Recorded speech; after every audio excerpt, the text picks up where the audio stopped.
Hi, in this video we'll see convert function in Excel. So convert, we have function so we can convert to any of the unit to another unit.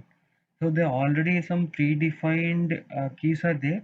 So if IN means inch and CM means centimeters and M means meter, feet to distance and yard to meters. So this is already, these keys are already defined. So for example, if you're using a function like convert and C7 is 1. So this is a number we need to give from 1.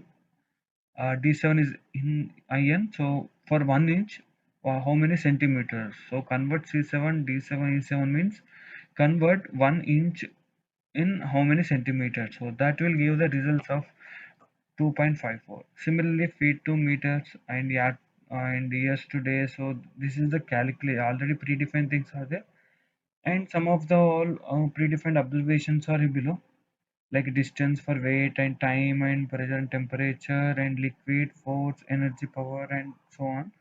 So this all details I will upload in the these details in the below of this link. Thank you.